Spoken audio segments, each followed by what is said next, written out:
साथियों नमस्कार।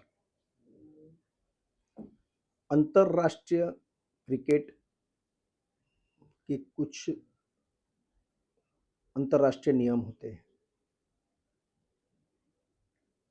यूएई में कल खेले गए इंडिया पाकिस्तान के मैच के ऊपर बहुत बवाल मचाया गया। 22 अप्रैल को पहलगाम में हुए आतंकवादी हमले में 26 हिंदुओं को धर्म पूछ के जब उनकी हत्या कर दी गई, तब से जो संकल्प लिया मोदी जी ने कि इनको सबक सिखाएंगे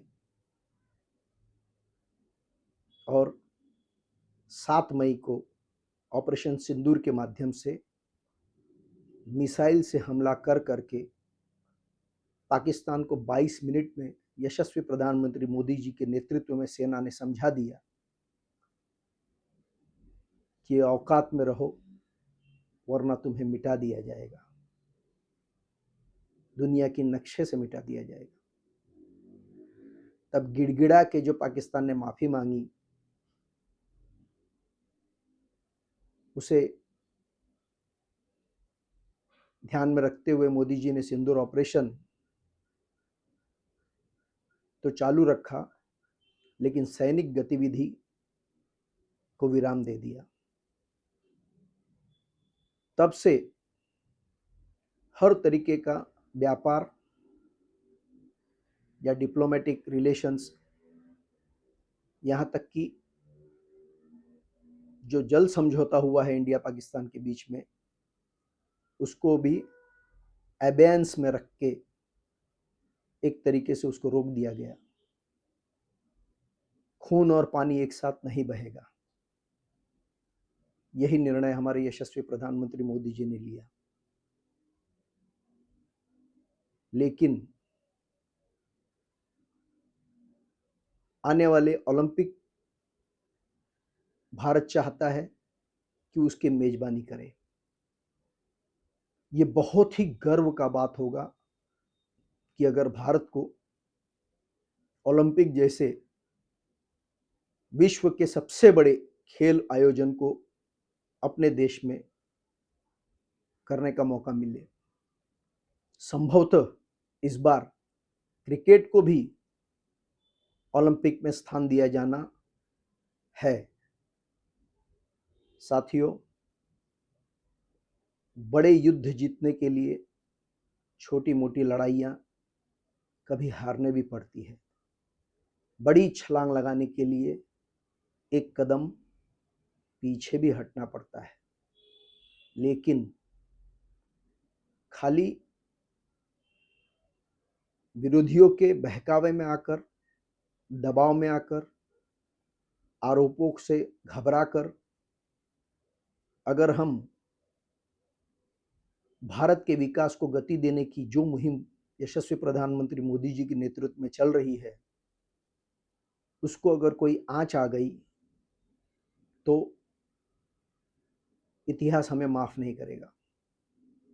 ये बहुत बड़ा, बहुत कठिन, बहुत कठोर निर्णय था, क्योंकि क्रिकेट टूर्नामेंट से के माध्यम से होने वाली जो आमदनी है और ख़ास तौर पे जो पाकिस्तानी क्रिकेट टीम को मिलने वाली जो आमदनी है, ये वो जरूर आतंकवाद के लिए भी इस्तेमाल कर सकते हैं।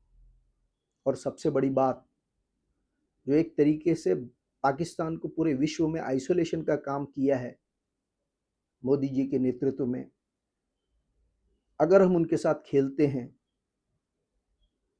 तो उस बड़ी मुहिम को एक प्रश्न चिन्ह जरूर लग सकता है। लेकिन कूटनीति और राजनीति में जो गहराई है, इसको समझना सबके बस की बात नहीं है। राजनीति में एक और एक सदैव दो नहीं, कभी 11 भी हो सकता है। और ठीक उसके विपरीत, एक में से एक घटाकर शून्य नहीं तो वो भी 11 हो सकता है। ऐसी ही कुछ अजीब सी स्थिति हो गई थी कि अगर हम पाकिस्तान के साथ मैच नहीं खेलते हैं तो पहली बात तो उसको वॉकओवर मिल जाएगा और 3 पॉइंट्स वो आगे हमारे से बढ़ जाएंगे बिना खिले हुए। और अगर यदा न कदा संजोग से फाइनल में भारत पाकिस्तान फिर आमने सामने आ गए, तब या तो खेलो या तो पाकिस्तान को खुले तौर पे जीतने दो। और अगर एसीसी के अंदर आईसीसी ने अगर नहीं अंतर्राष्ट्रीय नियमों का पालन किया तो हमें और भी कई पेनल्टी और आगे के भविष्य में हमारी विश्वसनीयता पे भी एक खेल विश्व में एक प्रश्न चिन्ह जरूर खड़ा हो सकता था।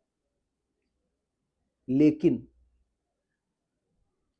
ये निर्णय तो बहुत कठिन था, खास तौर पे जो 26 परिवार जिनके लोगों को पहलगाम में धर्म पूछ के सीने में सिर में गोली मार के उनकी हत्या कर दी गई।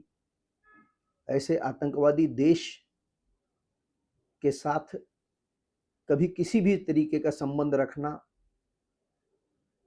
तो गलत ही होगा।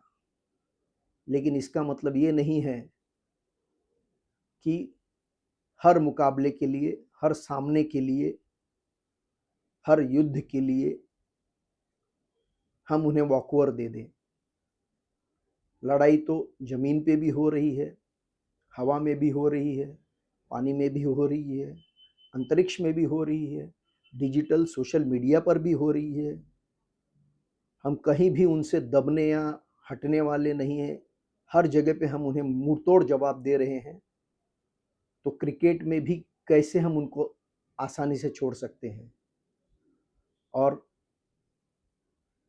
सूर्य यादव के नेतृत्व में जिस तरीके से 7 विकेट से पाकिस्तान को हराकर एक कड़ा संदेश दिया है, और जो अपनी भावनात्मक जो मैच चल रहा है उसके अंदर भी खेल खत्म होने के बाद में बिना हाथ मिलाए अपने रूम में चले जाने वाली भारत टीम ने एक बड़ा संदेश दिया है कि जरूर कुछ मजबूरियां हैं जो हम क्रिकेट खेल रहे हैं, लेकिन भावनात्मक रूप से अगर आप एक दुश्मन जैसा व्यवहार करेंगे तो आपको एक दुश्मन की तरह ही आपके साथ बर्ताव किया जाएगा। साथियों, विरोधी खासतौर पे अनेक प्रकार के भ्रम फैलाने का प्रयास कर रहे हैं, लेकिन आज के इस इंफॉर्मेशन टेक्नोलॉजी के ज़माने में उम्मीद करता हूं कि हमारा विश्वास हमारे प्रधानमंत्री और हमारी सरकार पे अडिग रहेगा। कुछ आप कमेंट करना चाहते हैं तो ज़रूर कीजिए, लाइक कीजिए, सब्सक्राइब कीजिए। धन्यवाद। जय श्री